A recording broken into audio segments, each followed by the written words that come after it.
name is Jantawong Pater. I'm from Year 10 Olive, and this is my project about maglev trains. Maglev train uses the repulsion of two magnets to levitate and float, and it uses propulsion to push the train forward. Hello, my name is Srimai Sachin Gowde and I'm from Year 8 Tulip. Today I'm going to present my project based on solar energy. So the reason to choose this topic was to create awareness about the fact that solar energy is a renewable source of energy and can be used in daily life a lot. Instead of using fossil fuels, we can use solar energy, since fossil fuels are causing the current global climate crisis as we are seeing. So how does it work? These are my solar panels. They generate a direct current into the wires which goes to the charge controller. The charge controller basically controls the amount of charge which goes inside and comes out. This charge then goes to the battery which is connected to the motor.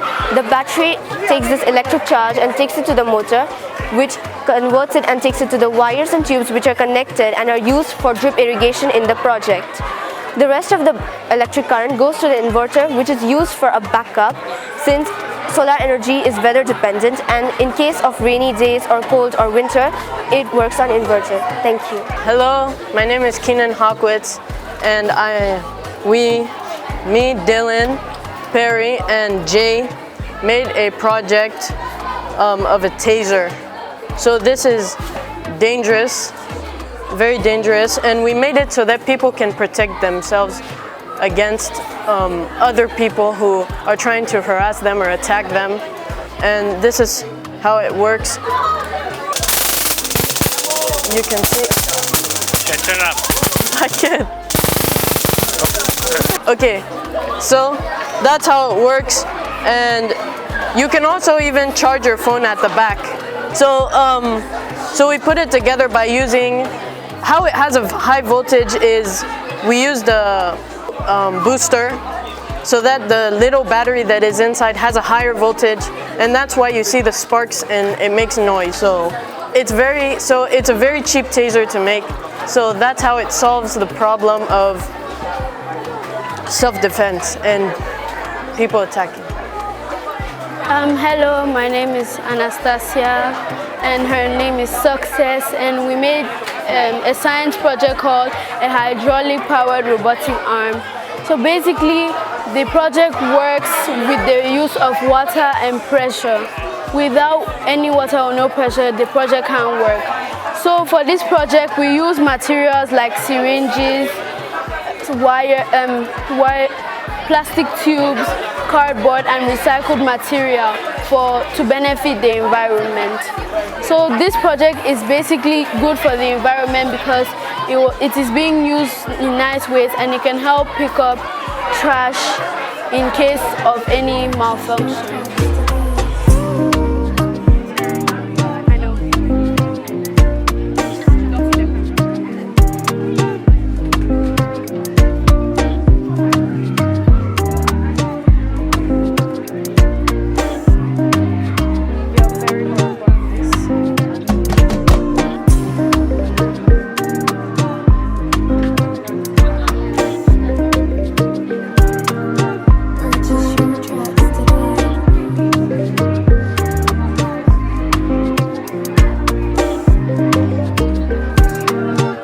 One to one and all present here. Today me, my friends Jimmy and Ajit are going to present you the experiment of saponification, which is nothing but preparing soap. Yes, soap. Something that we use in day-to-day lives to clean ourselves. It kills germs and keeps our hands clean. So in order to prepare the soap, what do we really need? Well, we need fat, and fat comes from oils. So in our case, we used oils such as olive oil and coconut oil to perform our experiment. We also need something called caustic soda, which is nothing in science but sodium hydroxide. Now, in order to do this experiment, first we need to do is mix our two oils to make something called glycerol tristring. This is nothing but the mixture of two fats. Later, after we are done mixing it for 15 minutes, we may prepare another solution of sodium hydroxide, which is aqueous, soluble in water. So for that, we take some water and add in some acid. Now, the precaution we need to take in this experiment is that if it gets in contact with your eyes, you might turn blind. So there are safety precautions much needed in this experiment. Well, after we are done with that, we mix in our sodium hydroxide solution in the solution of fat we prepared earlier. We mix it well for 15 minutes, add other additives like perfume, glycerine, and in our case we use coffee. Well, this is because this will give a better fragrance to the soap and also enhance the texture of the soap. Another thing that we need to take care in mind for the soap is calculations. If we mess up the calculations for this experiment, the soap might not turn out as it is. Or if we overuse any of the substances for each case, the soap might be harmful for our skins. Good afternoon, everybody. My name is Danielle and I'm in year 8 Tulip. My project is called and named Magic of Colors. It's about the pH of different substances. It can, depending on the pH of each substance, the juice can change color. It can change or red, green, pink, and various shades of colors. So in this process, you need red cabbage, spoon, clear cups. I used whitening soap, regular powder soap, vinegar, water, and so first of all you put the red cabbage cut in a bowl with some water, and when it's like 30 minutes after, you put it in a bottle. You pour it a little bit in a cup, and then here I'm going to put some vinegar. So when I put the vinegar, you guys are going to see how it changes color.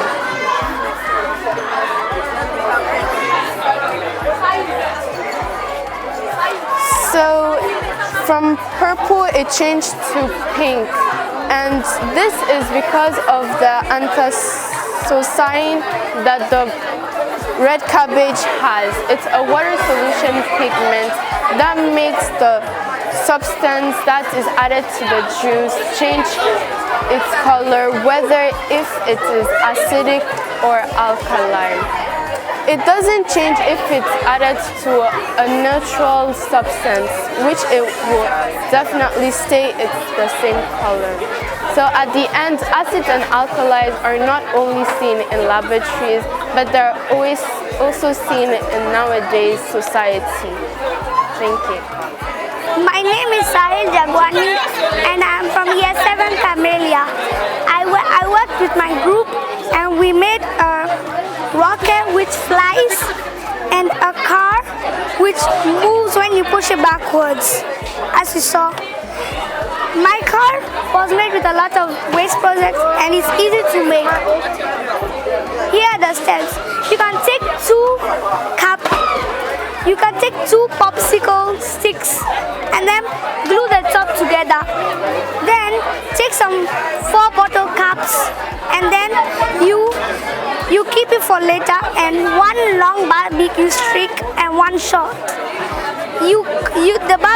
The tires, you glue them to the barbecue sticks at the edges like this, and then you glue it to the body, and then you take some cardboard and glue it. And if you push it backwards, as you see, it works because of this rubber connection at the back. This is my rocket, and it was also made with a lot of waste products, just a bottle and a few cardboards. This bottle will work if I put some perfume inside it, and then I'll place it on the stand. When I place it on the stand, I'll open the cap, light the candle, and place it under it, and it will fly. Good afternoon, my name is Grace Sorrow and I'm from year 10 Olive. And this is my project, the Greenhouse Collector. So basically this is a model of a DAC, a direct air capture, and it takes air from the atmosphere and filters the carbon dioxide out of it and releases CO2-free air. And later that carbon dioxide can be transformed into supercritical carbon dioxide, which is the liquid form of carbon dioxide, and it can be used to generate electricity. Thank you. Good afternoon, my name is Iman Keita and I am with Noella Debusha, Faith Zakaria, Omta Barrow and Annie Manuela Kelly, and we made this project about the toxicity of energy drinks. Energy drinks are beverages that were created in 1962 to help us feel more energized by a Japanese company called Taser. Energy drinks, however, have bad effects on our body, such as irritability, insomnia, or insomnia. Now, also tooth decay. As you can see here, we've made this experiment whereby we put Red Bull and egg, and it shows us the tooth decay. Sorry for the smell. A way to replace energy drinks is to drink tea, eat a lot of carbs, proteins, drink a lot of water, as well as exercise a lot. Thank you. Good morning, my name is Jabir and this is the project I named the Smoke Absorber 2.0. In this project, there are two DC motors connected with fans in the internal signs, and since it is vacuum sealed, the atmospheric pressure causes the first DC motor blowing internally to absorb the air and direct it here, where it can be stored in any other medium to absorb the smoke. This cell powers the DC motors. It is made of recycled material. It is made of cardboard, and I use a 9-volt battery, a 9-volt battery connector, and a switch. My name is Shalomi Fai. With me here is Brittany, and we made this group in Year 9 Pansy, where we're doing our project on regrowing vegetables.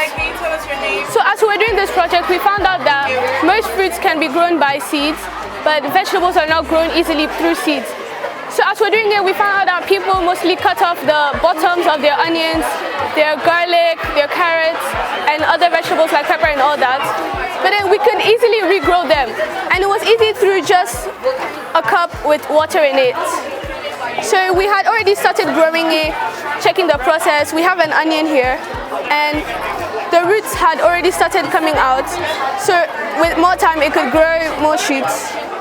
And as we're going, we grew this garlic too, and it has grown a lot with the water. And all it needed was water and a cup, and later on you can put it in soil. So we thought that this project would be really useful to help people who are hungry and poor, who don't really have the means of getting such things whole. They can just regrow them again and use it and continue regrowing. They can do the process over and over again. Would you like to add something? No, thank you. My name is Shanit Shah. I'm from Year 10 Olive, and my project is based upon the structure and the mechanism of a rocket engine. So from the project itself, we can realize that the different parts of a rocket engine, and the mechanism itself is very complex, because when it comes to the surface area of a rocket, it is very big in size. And initially, the rocket has a stored supply of a substance called as a propellant. The propellant reacts with the fuel to produce enough energy for the rocket engine to function. And here we can see that the fuel supply starts from this, which starts the whole operation. And then there's also this oxidizer supply. An oxidizer is an oxidizing agent, for example hydrogen peroxide, which reacts with the initial propellant to create enough energy to produce the acceleration for the rocket. And as we proceed further through the reaction, there are many other components like the fuel pump and the nozzle, which create enough conditions for temperature and pressure so that the reaction could happen with a steady rate, and it could produce enough energy for the rocket to function and to overcome the acceleration due to gravity and do the function which it is assigned to do. Hi everyone, my name is Jabir. I'm in Year 7 Carnation. So my project is called Infinity and Ecological Fountains. My team and I decided to do this project because water is life, and there are some people in the world that don't care of water, that are wasting it like it is food. So my team and I decided to do this so that we will help people in the world to not waste water, but to save it. So this is my project. As soon as that we pour the water here, it comes in the largest bottle, and as soon as it's filled, it comes back here, so it will never end. So we did this so that the people in the world that don't have water will not go to the river that is polluted and use the water and go to the hospital. We don't want this. So this is why we made this project. Thank you.